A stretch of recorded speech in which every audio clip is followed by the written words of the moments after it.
Olá, meu querido irmão, minha querida irmã, seja muito bem-vindo ao Conecta EBD. É um prazer mais uma vez ter você aqui comigo. É uma grande satisfação ter a sua companhia. Espero estar ajudando você com as suas aulas na Escola Bíblica Dominical. Espero estar ajudando você com o seu crescimento, com o seu amadurecimento dentro da palavra. Hoje nós estamos com mais uma lição desse trimestre que está enriquecendo a nossa vida espiritual, trazendo conhecimentos, benefícios para a nossa família, o qual tema que vem nesse trimestre para nos ajudar nos dias tão difíceis que estamos vivendo, traz um tema para nos ajudar a vencer as lutas diárias, as situações a qual, infelizmente, elas são proposta para nós enquanto estivermos aqui na Terra. Nós estamos sujeitos a passar por muitas situações e com a nossa família não é diferente. Com a nossa família também passamos por situações que precisamos da ajuda do Senhor para vencer cada uma das batalhas da qual nós vivemos, da qual nós vivenciamos.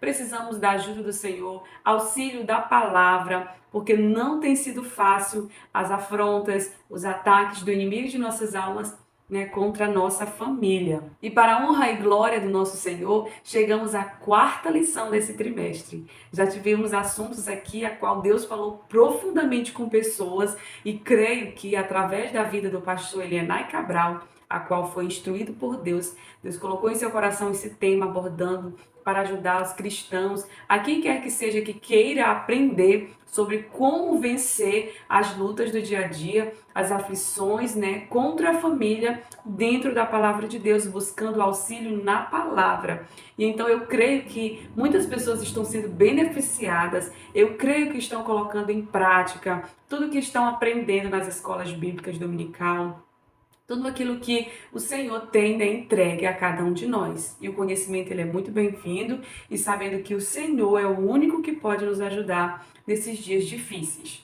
E hoje a lição, ela trata de um tema que é comum, né, vamos dizer assim, na atualidade, né? É sobre os ídolos na família. Nós estamos estudando as histórias que são dentro da palavra, que estão dentro da palavra, de que a gente já ouviu muito se falar sobre essas histórias, essas passagens bíblicas, mas voltado por um outro lado, né, para a parte vencedora. E a gente, dentro da palavra, a gente sabe que para uma pessoa que venceu, né, que o Senhor fez vencedor, ele teve uma estrutura, uma família, um lar, ele teve uma convivência. E quando se trata de família, o comentarista ele usa sabiamente, guiado por Deus, para usar justamente essa convivência que esses grandes homens, essas mulheres de Deus tiveram seus papéis dentro da palavra, né? Histórias que ficaram para nos orientar, para nos ajudar. E aí vai ao pé da letra para ver como foi a convivência, se houve algum conflito no lar, se houve algum problema, né, por parte de pai, mãe. Então a gente compreende como um todo e vê que todos nós estamos sujeitos a passar por situações que não são fáceis muitas das vezes, em que em momentos em que os pais eles erram, que nós somos carne, somos seres humanos, somos falhos e cheios de imperfeições, estamos aqui para aprender. E aí a gente percebe, vê que esses grandes homens e mulheres de Deus, eles também falharam, eles tiveram suas falhas, quanto pais, quanto mães, estiveram aí fazendo muitas das vezes o que não era certo, né? Mas o Senhor deu vitória, porque o Senhor é misericordioso e o Senhor está cada dia pronto para ajudar aquele que necessita e que entrega a sua vida, entrega seus caminhos ao Senhor. Tá bom? Então eu me chamo Marta Rocha e esse é o Conecta EBD e todas as semanas nós estamos comentando a classe dos adultos. Então, se você já vem com a gente, já ainda não se inscreveu, se inscreva, deixa essa curtida que é muito importante para nos ajudar, para a gente continuar a estar comentando as lições da Escola Bíblica. E o texto dessa lição, a qual vem abordar o ensinamento de hoje, é voltado tanto para Gênesis, capítulo 31, quanto também para Juízes, capítulo 17. Em Gênesis 31, vai abordar a história de Raquel, né? Aquele momento em que Jacó ele sai, né, dali das terras de Labão, ele sai às escondidas, né, como a história fala, pela situação que ele estava vivendo. A história de hoje, a qual nós vamos abordar sobre esse tema, sobre ídolos na família, é voltada tanto para Gênesis 31 quanto para Juízes 17. Em Gênesis 31, vamos ver a história em que Raquel, ela furta os ídolos de seu pai, né? Umas pequenas imagens ali que eles tinham como deuses, adoração aos deuses ali. E Raquel, por se sentir injustiçada, por não ter recebido nenhum tipo de herança, ela furta enquanto seu pai vai lá no campo olhar as ovelhas, ela coloca ali debaixo da sua albarda, como a história conta. E aí então ela leva consigo seus ídolos, né, as suas imagens. E aí, como a história ela relata que depois de 3 dias, né, Labão sente falta de Jacó e vai e vê que seus ídolos também não estão ali, suas imagens não estão ali, e vão à procura desses ídolos, né? Vão à procura e chega, com certeza eles duvidaram que seria Jacó, né? Com todo o povo que foi com ele. E aí chegando lá, ele verifica, procura embaixo da tenda, por todo canto, e entra na tenda de uma, entra na tenda de Léa, entra na tenda de Raquel, e não encontra. E aí foi o momento em que eles já iam verificar os animais a qual eles estavam, né? Ali para sair. E Raquel, e ela conta até uma mentira ali para seu pai, dizendo que ela estava no período das mulheres, né? Sendo que as imagens estavam embaixo dela ali, para que seu pai não viesse ali a verificar e ter a conclusão de que seria ela que tinha levado os ídolos com ela. Na história de Juízes, capítulo 17, vem a história de Mica, o homem que rouba os ídolos de sua mãe, né? Como a história bem conta, e a sua mãe é muito conturbada pelo que aconteceu, joga pragas, maldições ali sobre a vida de quem tinha furtado, que não sabia que era seu filho. E aí ele depois se arrepende, né, de ter feito isso, com medo também, não só arrependimento, mas o medo, né, das maldições, das pragas ali jogadas por sua mãe, e ele resolve devolver ali, restituir ali o que ele havia pegado ali às escondidas, né? Então esses são os dois textos base para a nossa aula de hoje. Então é muito importante, professor, você aluno, você dar aquela estudada, dar aquela lida, aquela pesquisada sobre a história, né, de ambos, para conhecer um pouco, para estar levando com mais segurança aí para a sala de aula para os seus alunos, caso haja alguma pergunta, né? É todo um contexto, toda uma história, mas o que o assunto ele requer, o que a história em si ela requer para nós é exatamente a questão dos ídolos, né? Que ambos foram furtados, ambos ocorreram dentro da família, dentro do lar, e é sobre isso que iremos falar. O texto áureo em si, da nossa aula de hoje, ele fala: filhinhos, guardai-vos dos ídolos, amém, né? Encontrado em 1 João 5, 21. Tá? A verdade prática vem dizer: adoração a ídolos implica priorizar tudo aquilo que se coloca no lugar de Deus, né? Tudo aquilo que se coloca no lugar de Deus. Então aqui nós vemos que Raquel, quando ela toma esse tipo de atitude, esse tipo de comportamento de pegar os ídolos e levar consigo, ela deixa, né, por um momento se esquecer, deixar de lembrar que o Deus a qual Jacó servia não era Deus feito por mão de homem, não era imagem de escultura. Jacó servia ao Deus vivo, ao Deus de Isaac, Deus de Abraão.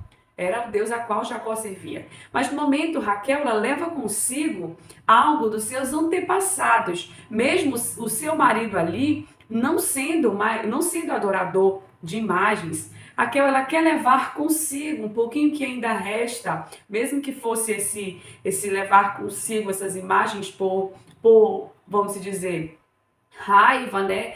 Por algum motivo que a história conta, né? Por seu pai não ter dado a herança a qual elas gostariam de ter recebido, mas Raquel ela quer levar consigo. Eu acredito que a fé dela estava depositada ali, que se ela levando com ela consigo aquelas imagens, né? Ela teria algum benefício, alguma bênção, algo vindo, né? Através da vida, através das imagens.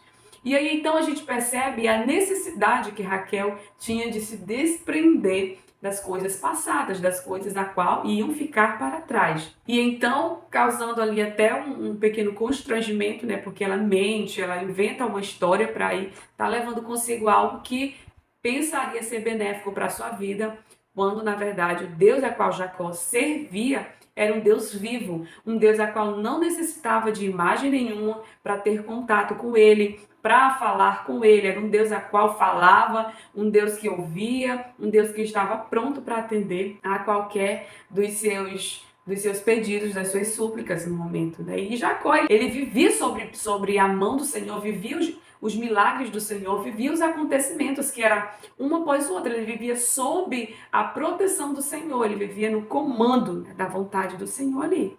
E então, o texto, ele vem falar, no primeiro ponto aqui da nossa aula, ele fala sobre os ídolos encontrados na tenda de Raquel.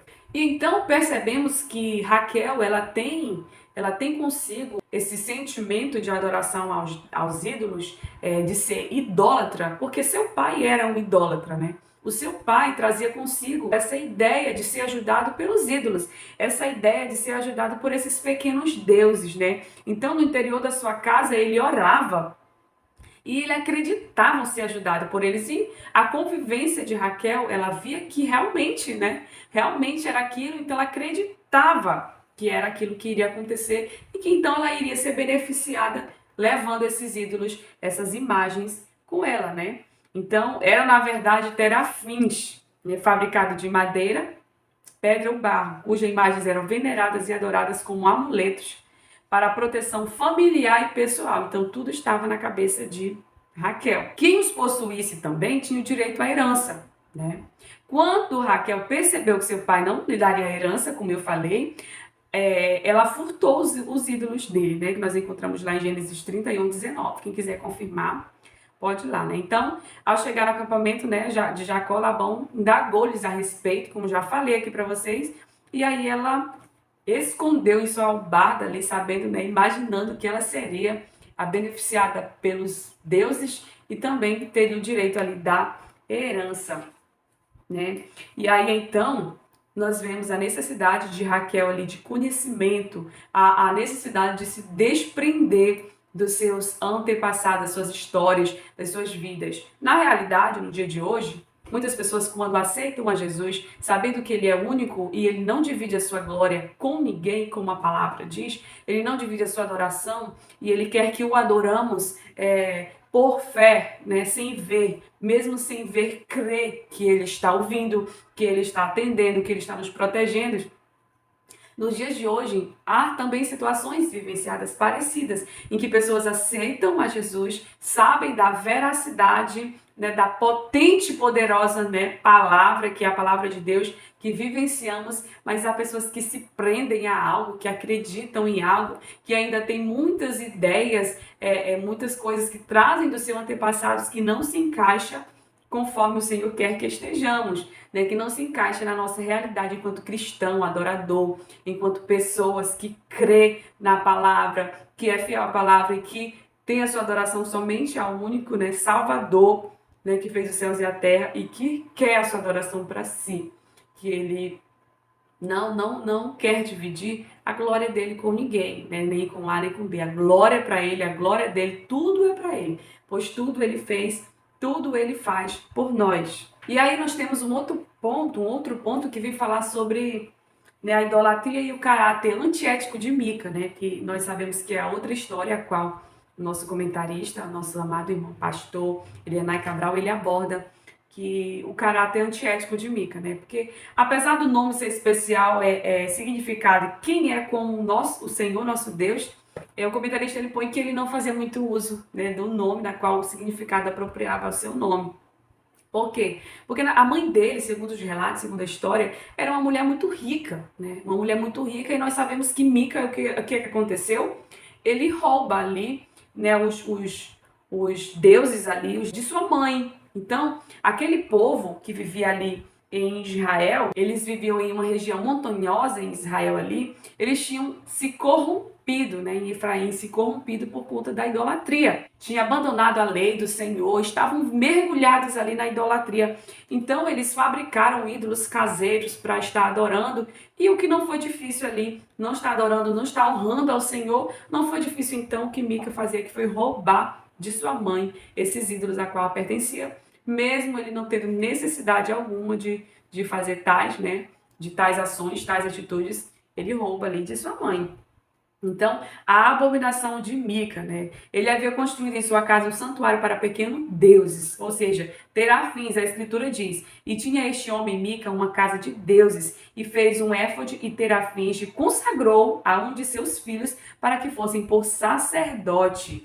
Mica havia roubado a própria mãe, sem que ela soubesse. Ele levou consigo 1.100 ciclos de prata, equivalente a 13 quilos de metal. E então, visto que sua mãe não sabia que era seu próprio filho a quem furtar, ela lançará maldição sobre o ladrão, conforme eu já antecipei aqui para vocês. E aí o que acontece? Mica, ele tem o medo da maldição ali feita, né, pela sua mãe, por ela não saber quem tinha roubado. Então ela lança ali maldição, praga ali sobre a vida, né, do ladrão, e ele teme. Então ele retirou quando ele vem e diz que foi ele que roubou por medo, né, por medo de essas palavras de maldições serem sobre a vida dele. Então ele fala para ela, então ela retira a maldição e tomou parte do dinheiro e deu aos ourives para fazer imagens, esculturas, né, para a casa de Mica. Mica tinha uma casa de deuses, como eu já falei. Pelo contexto bíblico, a família de Mica era judeu, né? Era de judeus. Mas desviada da fidelidade a Deus, servia a falsos deuses, representado por pequenos ídolos chamados terafins. Mica e seus familiares afirmavam estar servindo também ao Deus de Israel, olha só. Entretanto, neste período histórico, o tempo dos juízes, cada um fazia o que parecia certo. A nossa realidade é diferente. Há pessoas a qual estão dizendo estar servindo ao Deus de Israel, estão dizendo estar servindo ao Senhor, nosso Salvador, o único e suficiente Salvador, e estão com a sua vida aí voltada, adorando outros ídolos. Agora aqui, lá na verdade prática, a gente volta para a verdade prática, e a verdade prática nos diz assim: a adoração a ídolos implica priorizar tudo aquilo que coloca o lugar, que toma o lugar de Deus, que se coloca no lugar de Deus. E então aqui a gente percebe, trazendo para a nossa realidade, em que existem muitas situações parecidas como essas, de pessoas que estão servindo ao Deus vivo, ao Deus de Israel, mas estão divididos, adorando outros deuses. E os deuses, na realidade de hoje, nós podemos colocar deuses, adoração aí, podemos idolatrar quem? O dinheiro, né? Um carro, um emprego. Temos várias situações em que pessoas estão colocando algo parecido como esses no lugar de Deus. E aí eu pergunto, é idolatria ou não? Eu estou idolatrando ou não? Se está tomando o lugar de Deus, eu trabalho tanto, eu amo tanto meu emprego, eu quero tanto crescer, quero uma posição na empresa que eu não tenho mais tempo de fazer o meu devocional. Mas eu sirvo ao Deus vivo. Eu creio no Deus vivo, mas eu estou colocando outras coisas para substituir o lugar de Deus. E aí a idolatria se resume só em imagens feitas de madeiras, feito pela mão de homem, só isso? Não. A palavra vem nos dizer, nos orientar que nós não podemos deixar com que as coisas ao nosso derredor, que a nossa vida social, o nosso trabalho, o nosso emprego, ele venha tomar o lugar de Deus na nossa vida. Ele venha ocupar aquilo que é por direito do Senhor. Porque o Senhor, ele diz que devemos o buscar em primeiro lugar, né, buscar o reino de Deus em primeiro lugar, para que as demais coisas elas sejam acrescentadas. Não é essa a palavra? Isso que não é isso verídico? Mas isso acontece como? Por meio da fé. Se eu não tiver fé, se eu não exercitar a minha fé nesse momento, não irá acontecer. Porque a espera, ela é muito difícil. Esperar no Senhor não é fácil. E nós já estudamos nas lições aí atrás, 3 lições que quase todas falaram sobre espera. Sobre esperar o cumprimento da promessa do Senhor, né? E a gente viu o quanto é difícil, o quanto a gente quer ajudar o Senhor, mas essa história não se aplica na aula de hoje, né? Mas se você quer ver o vídeo, volte lá e veja as histórias falando sobre espera, né? Sobre como é importante esperar a vontade do Senhor. E aí, então, na realidade de hoje, nós temos que ter esse cuidado para não estar idolatrando outros tipos de deuses, né? Deuses que não falam, deuses que não vê, deuses que não ouve. E deixando a nossa adoração somente ao Deus vivo, ao Deus onipotente, a qual nos guarda, a qual nos protege, que está ao nosso lado, né, nos guiando, nos protegendo para cumprirmos uma missão aqui na Terra e no grande dia, e tem esperando que o dia da eternidade chegue e nós gozemos junto com Ele o que Ele tem preparado para nós. E aí eu pergunto, como nós vamos identificar esses ídolos dentro dos lares, na realidade, na vida atual qual estamos vivendo? Será que esses ídolos não é um filho, não é um marido, não é uma mãe, um pai, uma sogra, um carro, um dinheiro? O que será? Nós vamos fazer uma análise, você vai fazer uma análise aí na sua vida sobre a realidade da qual você está vivendo. Tem algum tipo de compromisso, de algo que você venere tanto que chega ao ponto de tomar o lugar do Senhor na sua vida? Às vezes é um filho dá muita dor de cabeça, então eu passo 24 horas com o filho na cabeça aqui, preocupado, o que ele vai fazer, e aí eu acabo depositando toda a minha atenção para ele e esquecendo que é no Senhor que devemos depositar as nossas ansiedades, não é? Para todas as áreas da nossa vida, a palavra do Senhor, ela nos orienta. A gente diz, mas se eu não estiver atenta, se eu não estiver com os meus olhos abertos, meu filho, ele vai fazer a coisa de errado e eu preciso estar 24 horas ligado nele. Mas aí você não vai estar cumprindo, não vai estar fazendo conforme o Senhor nos orienta. Ele diz para buscarmos primeiro o reino e as outras coisas são acrescentadas. E tudo aquilo quanto pedirmos em oração, esse já é um outro versículo, eu apenas emendei aqui, né? Tudo quanto aquilo pedimos em oração, seremos atendidos. Mas é preciso também que nele depositemos todas as nossas ansiedades. Para quê? Para que ele faça acontecer, para que ele cuide de tudo, porque tudo acontece conforme a vontade dele. E tudo que ele faz é bom, perfeito e agradável. Então, precisamos fazer uma análise. Qualquer coisa pode se tornar um ídolo dentro da nossa casa, viu? Vamos ficar atento a isso, né? Aí foi citado aqui o comentarista, ele cita, pode ser um emprego, um carro, um dinheiro, um filho, um pai, uma mãe, um estilo de vida, né? Ora, como identificar a idolatria dentro e fora de casa? Tudo aquilo que requer lealdade e honra acima de Deus se constitui idolatria. Aí o que Paulo escreve? Paulo escreve, grava isso aí na sua cabeça, anote, faça isso para você falar para seus alunos. O ídolo nada é no mundo. Está lá em 1 Coríntios, capítulo 8, versículo 4. Por isso é perigoso endeusar pessoas, tá? É perigoso endeusar pessoas, colocando-as na posição ou acima do próprio Deus. Por que o comentarista ele traz esse assunto para dentro da igreja? Porque nós, enquanto seres humanos, enquanto estamos nesta terra, nós estamos sujeitos a tudo. E a palavra diz que o povo de Deus ele perece por falta de conhecimento. E talvez vivenciamos casos parecidos com esses dentro da nossa igreja. Tem situações em que é parecido, é verídico, mas aí o irmão não tem nenhum tipo de conhecimento e aí acaba idolatrando o emprego e aí eu não tenho tempo de fazer a obra porque o meu emprego, se eu faltar, vai ser um abate no meu salário e não sei o que. Então, vamos com calma, vamos respirar e lembrar que nós não podemos tomar o lugar que é de direito do nosso Senhor na nossa vida. Então, tudo aquilo que requer lealdade nossa, que é honra acima do Senhor, vamos ter muito cuidado, meu irmão, minha irmã, porque o Senhor ele não quer dividir a sua honra, a sua glória com ninguém, né? E os deuses modernos dentro dos lares? Como identificar esses deuses modernos dentro dos lares, né? É a proliferação da cultura da mídia. Irmãos, vamos ter cuidado, porque ela entrou em nossas casas, queiramos ou não, convivemos com ela dia a dia, não é verdade? A mídia por si mesma ela é neutra.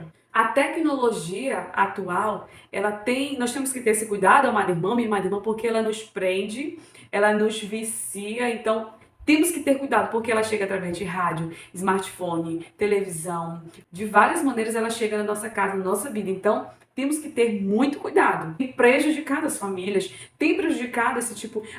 isso não é ídolo, isso não é idolatria. Mas vamos ver se não está tomando um espaço de Deus na sua vida. O momento em que para você ter uma conversa com seu filho, falar de Deus, falar do amor do Senhor, falar como que orientar, você tá aqui, o filho brincando, né? Então, vamos ter muito cuidado com esse tipo de tecnologia, né?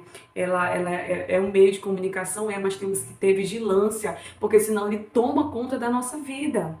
Irmã, você está dizendo que é pecado? Não estou dizendo que é pecado, eu estou apenas dizendo que temos que ter cuidado. E as séries da Netflix, é pecado assistir? Bom, se for as séries em que o Espírito Santo possa assistir com você, amém. Agora, aquela série em que o Espírito Santo, você liga ali e o Espírito Santo sai por aqui, eu já não vou te dizer que você vai estar agradando ao Senhor e não sei se vai estar edificando a sua vida aí espiritual. Então, é muito importante selecionar o que você vai assistir, do que você vai se encher, tá bom? E outro detalhe, assistir série é para quem consegue dominar, porque série você sabe, você assiste um capítulo, você quer assistir outro. Dorama, como que é pecado assistir dorama? Não vou dizer que é pecado, mas você assiste o dorama é ruim e você quer assistir mais, quer terminar de assistir. Então, temos que ver o que está por trás disso, se você consegue se policiar para não se deixar levar por essas tecnologias, por esses meios de comunicação, por essa vida tecnológica intelectual aí, tá? Então, vamos ter muito cuidado para não deixar esse tipo de ídolos e idolatria tomar o lugar do Senhor aí na nossa vida, porque tudo aquilo que ocupa o lugar dele na nossa vida é idolatria. Eu estou idolatrando, eu estou preferindo. Eu troco a minha leitura diária por 10 capítulos aí de uma série, né? Então vamos ter consciência, vamos ter cuidado para não deixar entrar na nossa vida aí, tá? Então nós precisamos reagir contra os inimigos da família. É o último tópico aqui da nossa lição, né? Jesus disse em seu sermão na montanha: vós sois o sal da terra, e se o sal for insípido, com que há de salgar, né? A igreja é o sal da terra e por isso é a única instituição de sociedade, da sociedade capaz de evitar a corrupção, né, dos valores morais e espirituais. Bom, então para preservar a família atacada pelo vírus infeccioso do sistema mundano, é preciso quebrar os ídolos domésticos. É preciso, né, quebrar esses ídolos domésticos que querem roubar, ou que, eu ouso dizer, ou que roubam, né, o lugar de Deus na vida familiar. Né? Vamos fazer uma análise, meu amado irmão, minha amada irmã, se nós estamos tendo um momento em família com Deus, ou se esse momento ele está resumido apenas em assistir séries, em ficar no celular, ou em fazer um passeio. É muito legal fazer um passeio em família, né, gente? É muito legal, muito prazeroso, isso é gratificante. Mas também é importante que a família ela tenha momentos com Deus juntos, tenha momentos em falar da palavra, em louvar junto em sua casa, além do culto que você oferece na sua igreja. É muito importante que nós tenhamos esse momento em família, né? Falando do Senhor, sendo alimentado, para que sejamos ali firmados, né, na palavra juntos, tá bom? Então, meu irmão, minha irmã, tenha muito cuidado e que Deus abençoe, professor, que sua aula seja uma bênção, que Deus te use nessa sua aula, que você fale aquilo que o Senhor quer que você fale, estude, deixa Deus te usar, deixa Deus te capacitar, porque eu creio que você é o canal de bênção aí na sua igreja, na sua congregação. Um abraço. Se você ainda não se inscreveu, se inscreva. Não esqueça de se inscrever. Deus abençoe a sua vida.